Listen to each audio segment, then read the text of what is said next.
I have lived a long life, and I have seen more pain than I care to admit. But nothing prepared me for the night I discovered the truth about my daughter. You see, I raised Anna and her brother by myself.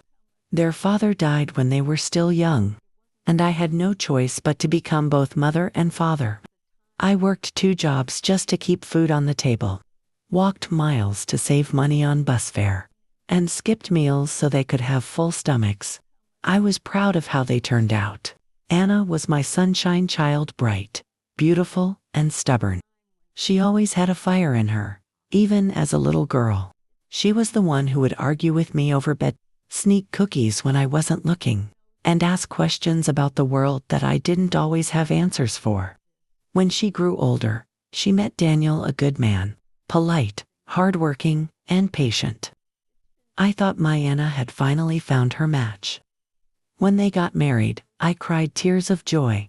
I thought, finally, my little girl is safe. She has someone to love her, someone to take care of her. But somewhere along the way, something changed. At first it was small things. She stopped coming to Sunday dinners as often. When she did come, she seemed distracted, her eyes always on her phone. Her smile never reaching her eyes. I'd ask her if she was okay, and she'd brush me off, saying she was tired, overworked, busy.com. But a mother knows. There is something about the bond between a mother and her child that cannot be broken, no matter how old they get, no matter how far they move away. You can feel when something is wrong. I told myself to ignore it. I told myself that she was just stressed, that marriages go through rough patches, that she would come around. But then came that night. It was raining. The house was quiet, the kind of quiet that almost feels heavy. Anna had fallen asleep on the couch after visiting me. I was sitting in the kitchen, sipping tea, listening to the rain hit the windows, when I heard her phone buzz. At first, I ignored it. It wasn't my business. But it buzzed again, and again, and again. Something in me, call it intuition, call it a mother's sixth sense, made me get up and look. I told myself I wouldn't open it. I told myself I was just going to check if it was something urgent. But when I saw the name on the screen, a name I recognized, a name that wasn't her husband's, my heart stopped. I opened the message, and there it was. Words no mother should ever have to read. Messages full of longing, of secrets, of stolen moments. Messages that proved my daughter, my Anna, was having an affair. I sat down right there on the floor, my hands shaking so hard I nearly dropped the phone. Had I failed her as a mother? Had I raised her wrong? Or was this who she had always been, and I just didn't see it? I didn't sleep that night. I sat there, phone in hand, staring at the messages over and over until the sun came up, and by morning, I had made a decision. I wasn't going to yell. I wasn't going to beg. I wasn't going to cry in front of her. No, I was going to read every single one of those messages out loud at the dinner table with everyone there to hear them. I woke up the next morning with swollen eyes and a pounding headache. I hadn't slept a wink, but my mind was sharper than ever. I sat in my kitchen for hours, staring at the wooden table that had seen so many meals, so many birthdays, so many family gatherings. And I thought about how that same table was going to witness the most painful night of all. I knew I couldn't just call Anna and demand she come over. She'd suspect something. She'd lie, she'd deny, and nothing would change. So I had to act like everything was normal. I called her mid-morning, keeping my voice light and casual. Anna, sweetheart, why don't you and Daniel come over for dinner tonight? She hesitated for a moment, as if she had to think about it. That hesitation cut deep. I had raised that girl, held her when she was sick, stayed up with her through thunderstorms when she was afraid, and now she had to think about whether she could spare an evening for me. But then she said, "Sure, Mom, we'll be there." When I hung up, I didn't feel relief. I felt a strange calm, like the calm before a storm. I spent the rest of the day preparing dinner, not because I wanted it to be perfect, but because it gave me something to do with my hands. I chopped vegetables with more force than necessary, kneaded the bread until my arms ached, and stirred the stew so long it almost boiled over. All the while, those messages played in my head like a broken record. Each word burned into my memory. Miss you already. When can we sneak away again? Last night was worth the risk. I hated every one of them, but I couldn't stop reading them. Part of me was hoping I'd find something, anything, to explain it all away, that maybe it wasn't as bad as it seemed. But no. The words were clear, and there was no mistaking what they meant. As the afternoon turned into evening, my stomach twisted with a mix of dread and determination. I set the table as I always did, candles, clean plates, fresh bread in the center, and I placed Anna's phone right in front of my seat. Not hidden, not locked away. Right there, in plain sight. When the doorbell rang, my heart jumped. I wiped my hands on my apron and went to greet them, my face neutral, my voice calm. Anna smiled when she saw me. She didn't know, not yet.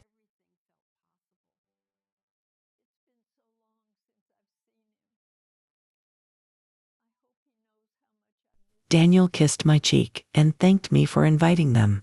That nearly broke me, this good man who had done nothing but love my daughter, completely unaware that his world was about to shatter.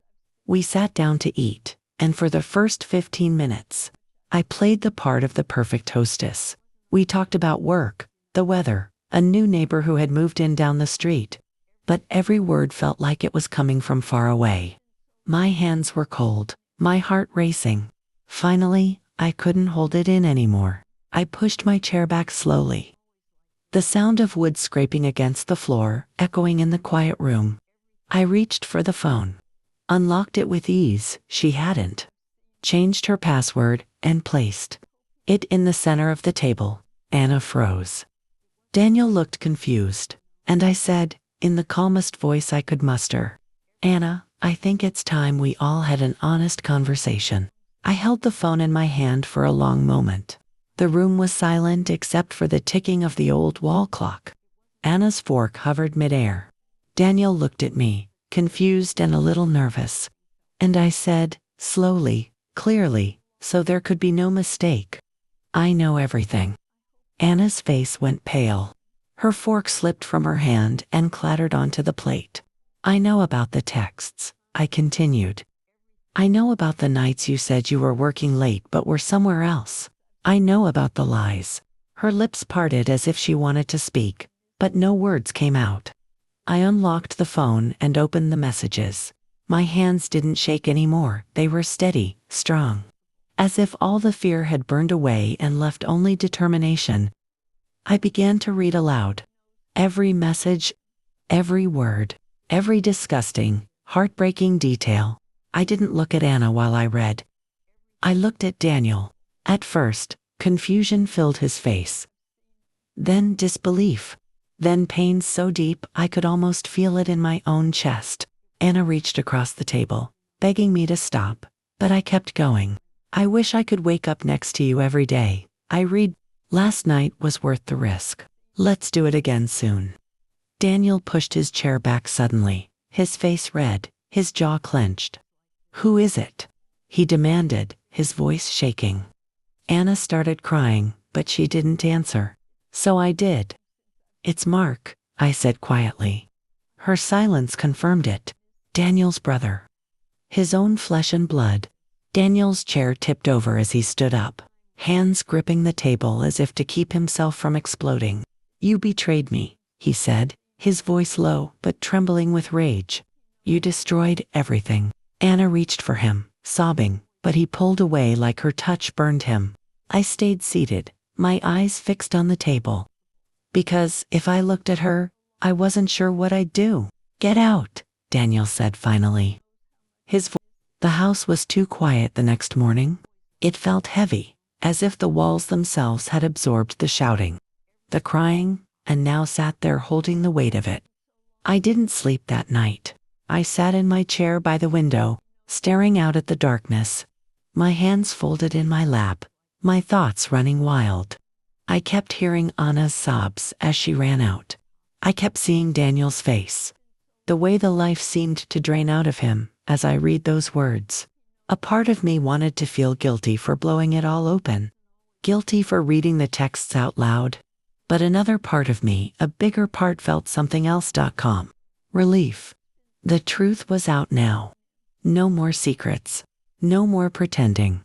The poison had been drawn out, even if it left a wound that might never fully heal. When the sun rose, the house looked different. The light streamed in through the curtains, soft and golden, and I felt the smallest flicker of peace. Daniel didn't come downstairs for hours. When he finally did, he looked like he hadn't slept either. He didn't say much. He just sat at the kitchen table with a cup of coffee, staring at nothing. I wanted to comfort him, to tell him he would survive this. But I knew words wouldn't fix anything, so I sat with him in silence. That day, Anna came back. Her eyes were swollen from crying, her shoulders slumped. She begged to talk, to explain, to say it wasn't what we thought, but we both knew it was exactly what it looked like. I told her she needed to leave for good. This house could no longer be her safe place. She had broken something so sacred that no apology could patch it back together. Daniel didn't say a word. He just turned his face away, and I could see his jaw tighten as he fought back tears. Watching him broke my heart in a way I didn't know was possible. This was my child. My baby, and he was suffering because of someone else's choices, because of my daughter's choices, and yet I couldn't bring myself to protect her this time. That night, when the house was quiet again, I sat alone and thought about all the years I had spent trying to keep my family together, trying to smooth over every conflict, trying to protect everyone from pain. But sometimes, pain is the only thing that forces people to see the truth. Sometimes, it's the only way forward. I don't know what will happen next. I don't know if Daniel will ever forgive her. I don't know if our family will ever sit at the same table again. But I do know this. I will never ignore the signs again. I will never stay silent to keep the peace. Because silence nearly destroyed us. And as painful as that night was, it might have saved what's left of this family. When I sit here now, telling you this story, I can still feel the sting in my chest, that sharp pain of betrayal that takes your breath away. But I can also feel something else. Strength.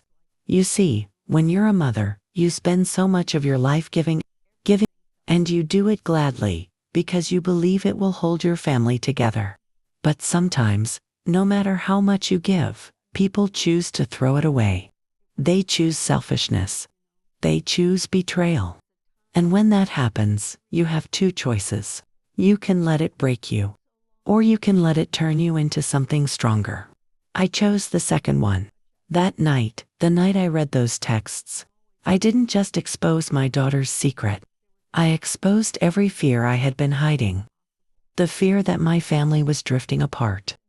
The fear that the people I loved most could hurt each other in ways we might never recover from. And maybe we won't ever recover fully. But at least now, we're honest.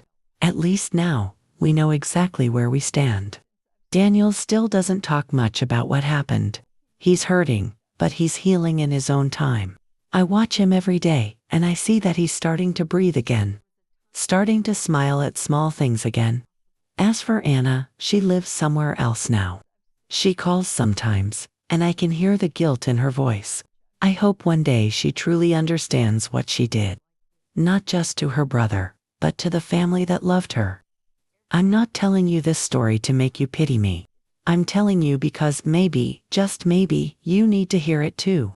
If there's something eating away at your family, something being hidden in the dark, bring it into the light. Even if it hurts.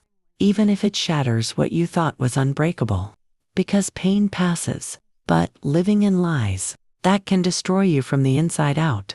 I have learned to live with the truth. It may have broken us for a moment, but it also gave us a chance to rebuild stronger, cleaner, and with no more secrets between us. And that, my dear, is the only way forward.